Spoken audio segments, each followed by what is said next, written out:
In the 1940s, Dana Andrews was a member of Hollywood royalty. Classics like Laura and The Best Years of Our Lives featured him as a star. Then, in 1972, he appeared on television for what appeared to be a standard interview. However, something went wrong. The entire business was taken aback by what Dana stated on live television. His phone stopped ringing after a day. He was blacklisted by studios. He was dropped by his agent. That interview footage was buried for decades. It has now come to the top.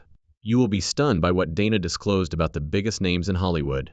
On January 1, 1909, Carver Dana Andrews was born in Don't, a little Mississippi community that no longer really exists. He was the third of 13 children. While his mother, Anna Speed, stayed at home to raise the kids, his father, Charles Forrest Andrews, was a Baptist preacher who was constantly looking for the next pulpit. They never stayed long, moving from town to town in Mississippi, Texas, and Kentucky. The family ultimately took a break in Huntsville, Texas, when Dana was 9 years old. Although they were impoverished, Dana began attending Sam Houston State Teachers College after his father took over the First Baptist Church. Dana grew up picking cotton, working on farms, and doing anything he could to help. He didn't have much room to dream growing up like that, but it subtly prepared him for the emotionally complex, grounded characters he would eventually portray on screen. Things were more twisted behind closed doors. Dana listened to his father preach on sin, drunkenness, and temptation with brimstone and fire. In private, however, the same man engaged in the same vices he spoke against, including drinking and wrestling. It hurt to be hypocritical. The conflict between the private truth and the public persona never truly went away. It would torment him in real life and reverberate in his movie characters. Dana experienced the weight of his father's contradictions early on because of his charisma. His own writings and interviews later demonstrated the ways in which these early traumas influenced him. He was always reminded of how much a man might conceal. He made an effort to stay on course. When funds ran out in 1929, he left Sam Houston State to pursue a business degree. He was only 20. He secured a $100 monthly position with Gulf Oil in Austin. For the time, it's not awful. However, it seemed like a trap. He had no desire for a desk. He desired something more substantial. Thus, in 1931, he hitched a ride to Los Angeles, 400 miles away, with only $40 in his pocket. It was a careless action. When he landed, he was given back-breaking survival duties, with no roof guaranteed or a job lined up. Pumping gas, picking oranges, and digging ditches. He labored wherever he could be paid. However, he never abandoned the notion of something bigger. He met a man who recognized something in him at a Venice gas station. The owner offered to pay $50 per week for singing training as an investment in Dana's dream, in exchange for a portion of any future profits. During the Great Depression, such a deal was uncommon. Dana picked it up. He put a lot of effort into changing from a Southern laborer to someone who could command a stage. But it took time. He worked unusual hours, learned opera and elocution at night. He was turned down when he applied to the Pasadena Playhouse. Then he reapplied. One more no. He continued to work as a soda jerk, pump gas, and put more effort into his studies. Dana was saddened when his wife, Janet Murray, unexpectedly passed away from illness in 1935, shortly after giving birth to their son, David. She was 24, he was 26, a widower father, and he was pursuing an acting career that had not yet accepted him. However, tragedy revealed something. He was eventually accepted by the Pasadena Playhouse that same year. Like a man on fire, he poured himself into the work. He performed in more than 70 plays between 1935 and 1938. He began with small roles, such as a supporting role in Shakespeare or a butler in The Women. But he stayed late. He observed each motion. He observed how future celebrities, such as Robert Preston, performed on stage. A talent scout took notice of him after he was given a larger role in the play, O Evening Star. Samuel Goldwyn, the producer, heard about him via Boris Moros. Everything changed in that one moment. Dana signed a 7-year contract with Goldwyn in 1938 with a weekly salary of $150. In America during the Great Depression, that was actual money. However, Goldwyn did not immediately assign film parts. He instructed Dana to train for a full year at the Playhouse. Dana continued to perform and get better.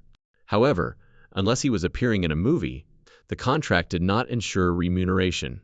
Thus, until his first genuine opportunity arrived, he continued to work various jobs, drive buses, and shovel ditches. When he made his film debut in the 1940s, The Captain is a Lady, nobody took notice. It didn't get credit. However, he was cast in a dramatic sequence in The Westerner, where his character is lynched later that year. Audiences were shaken. Dana's simultaneous portrayal of resistance and helplessness had a certain quality. Critics took note. He began to land actual parts. A reporter in Sailor's Lady, a detective in Lucky Cisco Kid, and a strict cop in RKO's Tobacco Road.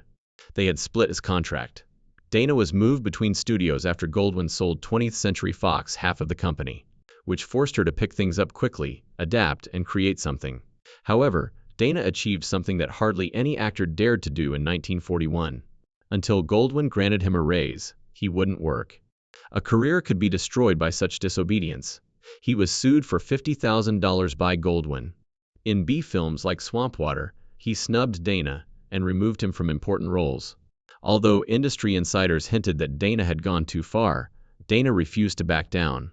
He turned forth a performance that only strengthened his reputation as the tough everyman, making Swamp Water his testing ground. It was genuine, even if it wasn't glamorous. His breakthrough performance came later that year in Howard Hawks' Ball of Fire, in which he portrayed Barbara Stanwyck's character's tough mafia boyfriend, Joe Lilac. Dana's performance had edge, and the movie was witty and incisive. It was a significant change. Viewers observed that he was capable of being risky. However, another thing had begun to simmer. Off-screen, Dana's drinking was rumored. At parties, people noticed that he was drinking more than usual. The strain of unexpected success, long hours, studio contracts, and his wife's passing. It all added up. His personal life began to take on the complexity of the characters he portrayed on television. Dana Andrews was not the loudest man in the room, but he had a unique ability to hold the screen. And in 1943, when the globe was becoming more and more enmeshed in war, he took a risk and became a Navy captain who appeared to have salt in his veins. Dwayne Connors, the Latin CMDR, wasn't only a work of fiction. Filming was permitted at the Navy's actual submarine base in New London, Connecticut. From July to November 1942, crews were in the air. Instead of using models, they employed actual submarines. The first was the experimental submarine USS Marlin, which was converted to portray the fictional USS Corsair. Tyrone Power, who was only a few days away from actually joining the Marine Corps, stood next to him. However, it was Dana's responsibility to present reality on film. PT boats, those Elco-style ships that were actually employed in the Atlantic to track down Nazi raiders, were part of that reality. The movie drew inspiration from terrifying occurrences, such as the Greenland Patrol's 1941 capture of German weather installations. Much of it was real, so it felt real. They thought this was the reason why viewers did more than merely watch. Dana was more than just an actor by the end of it. People viewed him as a war hero. Later that year, he was out of uniform, even though his own fights had only begun. He was destined to die. He was Donald Martin in the Oxbow incident, standing in the shadow of a lynch mob, falsely accused. He begged with God and with them, and before the noose read a letter to his wife at a private moment. In those theaters in 1943, several people let out a loud cry. It was heartbreaking, according to critics, but it was more than that. Something in the American imagination was shattered by it. That was not always fair justice. The idea that fury could extinguish even a reserved individual like Martin. Andrews did not yell or scream. Silence was his power, and there was a mark from that quiet. He didn't appear on screen at all that year. He just spoke to you. Dana's voice didn't belong to the living on December 7. As the spirit of a sailor slain at Pearl Harbor, he told the story. John Ford and Greg Toland's documentary short didn't hold back. It had graphic content. It was angry. Dana's voice, however, remained silent. It narrated the tale from death rather than triumph. It included Navy parents who had lost sons. Because death in combat never discriminates, faces of all races, black, white, and Hispanic, were also included. In 1944, the short film took home the Academy Award. More than that, though, it turned into one of the rare occasions when suffering and propaganda coexisted. Dana didn't sound really patriotic. As Latin CMDR, Edward Moulton in Wing and a Prayer, he made a comeback to the cinema the following year. The actual pandemonium of the Battle of Midway influenced the movie. It trailed an aircraft carrier and its crew as they rode into the line of battle. Realism struck hard. Much of it felt real, including the tactics, the heat, and the lengthy pauses between enemy sightings. Drawing on his knowledge and fears, Dana applied his personal experience to the park. A popular song that encapsulated the despair of U.S. Navy pilots inspired the title, and the entire movie maintained that tone. It even received a nomination for Best Original Screenplay at the Academy Awards. Dana appeared calm, collected, and heroic on film, but something was going wrong behind the scenes. Many persons become heroes because of war. It also exposed Dana Andrews to vulnerability. He was starting to drown while everyone else was applauding his performances. Although alcohol had previously infiltrated his life, it became more deeply ingrained during those taxing wartime shoots. He would vanish following night shootings. He might occasionally not appear at all, directors muttered. Co-stars were concerned. He had already served time in prison for drunk driving in 1940. At this point, in the midst of his breakthrough years, the addiction was beginning to exert more pressure. Battles erupted behind the scenes. He was followed by rumors of near-violent outbursts. He continued to act, nevertheless. Even when it almost broke him, he continued to turn up. Dana would talk candidly about his alcoholism years later. He openly shared his story and became a member of the National Council on Alcoholism. In Hollywood, it was uncommon. It wasn't common to be vulnerable, but he knew the power of quiet, so he decided to stop being silent. Then Laura came out in theaters at the end of 1944. Dana Andrews became immortal as a result. The character he portrayed was Detective Lieutenant Mark McPhersonson, who was looking into the murder of a woman he had never met, but somehow had feelings for. Frank Polanyi's painting of Laura, which was modeled on Gene Tierney, was more than a prop. It served as a gateway to obsession. Audiences were taken aback by the plot revelation that she wasn't actually dead. The movie won a prize for Best Cinematography, received 5 Oscar nominations, and made $2 million at the box office. Dana was in the middle of a movie that was filled with darkness and desire, and the entire novel became a slow dance of loss because of that topic, which David Rexon wrote while going through his own heartbreak. It became a staple in jazz. Artists were unable to quit recording it. Decades later, the movie was added to the National Film Registry, but the performance was preserved in people's bones. Dana entered a darker realm with Fallen Angel, which was published in 1945, a year later. He portrayed Eric Stanton, a savage and secretive vagrant. The courtroom clash turned into the film's high point as the character becomes entangled in murder and deceit. The drama, however, was not limited to the screen. Dana didn't even want the part behind the scenes. If he didn't take it, Daryl Zanuck threatened to suspend him. After her scenes and theme song were deleted, Alice Faye, who had a significant return role, departed the industry for 16 years. Dana had an incredible relationship with Linda Darnell, who played the femme fatale. Although it wasn't as prestigious as Laura, the movie had a stronger impression on him. A man who looked to be carrying too much all the time. The Best Years of Our Lives followed in 1946. It was more than a film. It served as a mirror for every American home attempting to recover from the war. Dana portrayed Fred Derry, a returning veteran who was unable to find employment, serenity, or self-awareness. At the time, the movie made a fortune of $23 million. It took home 7 Oscars: Best Score, Best Editing, Best Script, Best Director, Best Actor, Best Supporting Actor, and Best Film. Dana didn't have to win one, but he didn't. Like a man already weary of hiding, he entered Daisy Kenyon. Between Henry Fonda's Peter and Joan Crawford's Daisy, Dana Andrews portrayed Dan O'Mara, a married lawyer. However, viewers witnessed something different beneath the slick courtroom theatrics and whispered infidelity. A man was teetering, they saw. The movie was out in 1947 when gender roles were changing, home life felt unstable, and America was still getting used to peace. There was more to Dan's double life than a screenplay. Dana's marriage to Mary Todd, which began in 1939 but was already beginning to show signs of strain, was reminiscent of this.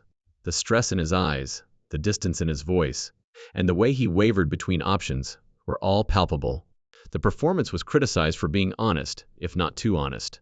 This time, Otto Preminger's technique of letting performers bleed on screen worked. It felt authentically messy. There was no act of regret. He assumed the persona of Boomerang that same year, carrying the weight of justice like a second skin. Dana portrayed state's attorney, Henry L. Harvey, who was under pressure to convict a man in connection with the 1924 murder of a priest in Bridgeport, Connecticut. The actual case was chaotic. Due to a flimsy ID, combat veteran John Waldron was wrongfully jailed.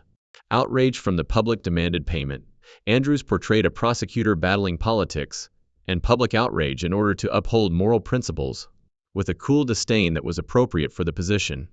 Although the plot was taken from a Reader's Digest piece, the Connecticut filming gave it a more realistic feel. Just silent tension, and a man attempting to preserve his soul, no Hollywood glitz.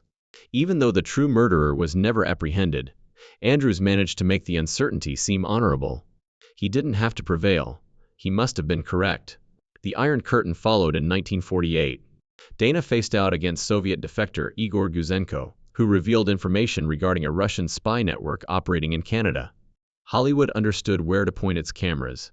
As Cold War anxiety grew, Andrews put a lot of effort into perfecting the stance and voice. It was a warning, not merely a role. The film turned into a celluloid flag. Strategic, anti-communist, and well-timed for Hwasa's growing influence in the sector. Dana wasn't merely acting as a symbol, though. He conveyed a silent despair to Genko, a feeling of loneliness that reflected the growing anxiety in America after the war. Huok observed intently. Patriotism or propaganda? No one was able to tell anymore. However, Dana's performance forced viewers to pause and pay more attention. That was sufficient. He substituted wind and sea for suits and shadows during Deep Waters in 1948. The film, which followed his character Hod Stillwell, was set in the chilly salt air of Maine. A former architect who now fishes for lobsters, Ruth Moore Spoon Handle Video, made an effort to remain true to the rocky shoreline that influenced it. Rockland and Vinyl Haven Island provided the film a gritty edge. Andrews fought the water and the weather like a guy washing himself. He exhibited tenderness where others may have displayed authority, and he bonded with a difficult youngster. But Dana was sliding behind the scenes. He was taken from a bar fight and arrested for drunken disorderly the same year in Van Nuys.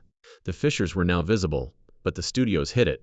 Later on, Zanuck would ask to have him deemed unfit for employment. Andrews was aware of the situation. He no longer kept his drinking a secret. His career gradually started to reflect that. Those repercussions became evident on set by 1950. Where the Sidewalk Ends, a gritty noir about a vicious cop, was meant to be his reunion with Gene Tierney. However, Dana consistently arrived late, if at all. On some days, he was unable to complete scenes. He abruptly collapsed and blacked out in the middle of the production. Otto Premiere made an effort to keep the movie cohesive. Xanax hurried to change the timetable. The studio spent $1 and over 2 weeks on it. $475 million to complete. The movie only brought about $1 million. Although Dana received accolades for her intense performance, the harm had already been done. Hollywood was observing. Notes were taken by directors. Insurance firms also did. He wore a priest's collar in Edge of Doom, which came out in 1950, but his voice was too worn to conceal it. He portrayed Father Roth, a man struggling with hopelessness and grief. Darkness, however, was not what viewers wanted. Not in this manner. It was a feeling that Samuel Goldwyn detested, deemed it too depressing and hopeless. Dana, meanwhile, was drinking more loudly than before. He was followed by rumors through bars in Hollywood. Goldwyn told him to cease after confronting him directly. Dana didn't. The agreement was terminated. Goldwyn didn't give another call. His decline from grace began with that icy, gloomy, and resentful film. Sealed Cargo followed in 1951. Once more, a fisherman, this time pursuing Nazis in the vicinity of Newfoundland. However, the advantage had vanished. Andrews moved like a man submerged in water, slurring his words. In half the takes, he was hung over. He simply lacked the usual acerbic edge and the tension he used to carry so effortlessly. Critics took note. The studios did the same. The roles became smaller. So did the budgets. He could no longer be banked, no longer regarded with faith. That same year, the Frogmen ought to have made a resurgence. Even the ocean couldn't erase Dana's portrayal of Ludi, Jake Flanagan, heading an underwater demolition crew. His body was failing him. He had to be hauled out of the water by stuntmen. Production was almost stopped by one near-drowning incident. Arrests for DUI continued to rise. His focus broke as his reflexes slowed. They needed to avoid him. He wouldn't make it through another shoot, others murmured. He continued. But now there was a warning label attached to every position. Everything and While The City Sleeps came to a head by 1956. After Dana and Ida Lupino arrived intoxicated and began shouting at extras, Fritz Lang was forced to stop production. There was no more for Darryl Zanuck. He accused Andrews of being incompetent in front of the industry and filed a lawsuit against him for breach of contract. Like a car collision, it hit the press. Once the epitome of self-control and discipline, Dana Andrews is currently making headlines for all the wrong reasons. He was excluded from major roles and pushed toward unmemorable television roles and low-budget B films. The fall was violent and widely reported. The coffin was sealed by the blacklisting. The top man was no longer there. Those who had watched Dana Andrews command the screen in smoky noir rooms were shocked when their name appeared in the credits of a daytime soap opera. He was making only $1,000 a week in 1969 when he played college dean Dr. Jerome Black on NBC's Bright Promise. He used to be among the most paid celebrities in Hollywood. He was a 60-year-old man fighting to hang on. His health was deteriorating, and his eyes were bloodshot from years of drinking. With rose-tinted walls that softened his face in brilliant light, the studio attempted to make him appear younger, but it was unable to hide the reality. Like everyone else, he read the Los Angeles Times when the news of his termination was published. In a life that had previously appeared untouchable, it was a minor embarrassment. A few years later, in the midst of the confusion of a mid-air crisis, he made an appearance as a passenger called Scott Freeman in Airport 1975. He wasn't the reason the movie was a success. His name was no longer significant. The man who had once owned the 1940s was hardly acknowledged by the crowd. The suffering went beyond waning celebrity. His sorrow drove him back into alcohol after his son David passed away in 1964, at the age of 30 due to a brain hemorrhage. In that film, every word he said sounded like it came from a person who had been drained by loss. He was surviving, not merely performing. His marriage to Mary Todd was in danger of disintegrating by 1968. He had grown erratic, ranting without cause, and then missing for days. In the end, she sent him to spend 2 months at the Institute of Living in Hartford, Connecticut. He had been avoiding the truth for years, but now he had to confront it. His life was on the verge of being wrecked by that drink, which had also damaged his career. Kirk Douglas had already taken the lead in Spartacus, and he had lost it. Deprived of everything, he started to rebuild inside that hospital. It was the beginning of a battle that would shape his subsequent 20 years. However, another fall occurred prior to the mending. Dana attempted to follow David when he passed away. Mary discovered him just in time after he ingested a bottle of pills. His body was saved by the hospital, but his soul was lost.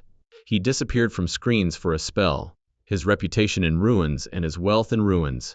Every stumble was reported in the newspapers. The public now saw Dana Andrews' downfall as a story in itself, a warning about the damage that celebrity can do to a person. He got into a bar brawl with a producer who had turned him down one night in the 1960s, when intoxicated and desperate. He was dissected by the tabloids, who printed every detail. The humiliation was the kind that never goes away. Once a close friend, Burt Lancaster turned away. He was now the subject of whispers from those who once praised him. His moniker was a warning in the smoky bars of Hollywood, how everything might be lost by the greatest among them. Then, in 1972, he appeared in front of the camera, once more this time, as himself rather than a character. In a public service announcement for the Department of Transportation, he declared, "My name is Dana Andrews, and I suffer from alcoholism." At that time, drunk driving accidents were killing about 19,000 Americans annually. His voice pierced the screen, steady but weary. He had stopped acting. He battled his way to sobriety week by week, recording little triumphs until the weeks turned into months and eventually years. 18 of them did not drink. He revealed the truth that most celebrities kept to strangers in hallways and hospitals. His message garnered media attention and altered Hollywood's discourse about addiction. People frequently overlook the fact that, years before his public admission, he was the president of the Screen Actors Guild from 1963 to 1965. He pushed for the first paid TV contract, residuals for overseas TV sales, equity, and even the first producer-actor affirmative action agreement while he was president. When others turned away from musicians like Charlie Chaplin, he stood up against the blacklists that destroyed so many careers. Notwithstanding his personal scandals, his bravery influenced contemporary Hollywood, and he continued to advocate for the National Endowment for the Arts with President Lyndon Johnson. He played General Walter Naylor, next to William Holden in the Devil's Brigade movie, in 1968, just out of treatment. He discovered an odd fragment while shooting in the Wasatch Mountains in Utah, with 300 National Guard personnel as extras. The film made $7.5 million at the box office, while costing $5 million. He gave his role gravitas and weight, according to his detractors, and he seemed to have climbed back for a while. His clarity came from sobriety. For a moment, he was alive again after having been a ghost. Dana scheduled a press conference at the National Council on Alcoholism in 1981, after Natalie Wood and William Holden both perished in alcohol-related incidents. Reporters were informed that he had nearly perished in the same manner. He claimed that his choice to stop when it counted was what set him apart from men like Holden. He was cited by reporters all around the country, and for the first time, his remarks provoked candid discussion about Hollywood's drinking culture. It was among his final memorable public appearances. He described how recovery started in an interview in 1985.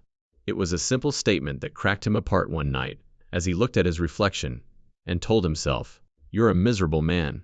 He only made a 1-week sobriety commitment to himself after that day. Then one more, and one more. He continued to count after 18 years had passed. Time, however, was catching up with him in another manner. He started losing his lines while filming Born Again in the late 1970s. People initially assumed he was worn out. Then Alzheimer's was diagnosed. His final movie performance was in The Last Tycoon 1976, where he appeared older than his 67 years, had a weak voice, and was losing his memory. He was peacefully residing at the John Douglas French Center for Alzheimer's in Los Alamos by the 1980s. In 1984, Burt Lancaster visited him once and had a stroke while there. Dana seldom talked by 1989. He passed away from heart failure and pneumonia on December 17, 1992, at the age of 83. Before his death, he had remained silent for years. Mary Todd told Variety. His diaries came to light after his passing, and they revealed more than anyone had anticipated. More than 40 DUI charges were concealed by studio fixers. For years, Samuel Goldwyn's gang has buried reports, silenced witnesses, and bought off police to keep him safe. According to the entries, he frequently slept in his car after all-night binges, and then pretended to be okay when he strolled onto the set the following morning. Hollywood had maintained a pristine image for him, but it had a cost that nobody realized until long later. His family had remained through it all. He and Mary had 3 children, daughters Susan and Lisa and Steve Forrest, who went on to become an actor. They quietly bore his burden, supporting him during his hospital stints, rehabilitation, and memory loss. Steve previously shared letters in which his father pleaded for assistance in order to break free from the bottle that had robbed him of everything. Those letters revealed a man who was deeply sorry and loved those who would not abandon him, rather than conceded. He said that 28% of high school pupils were already drinking when he appeared during Alcoholism Awareness Week in 1978. He cautioned them that it starts small, with 1 drink too many, and claimed that fame had given him everything before taking it all away. As a last act of atonement, it was reported in the press. He stopped doing interviews that year, according to the myth, but he continued to speak wherever people would.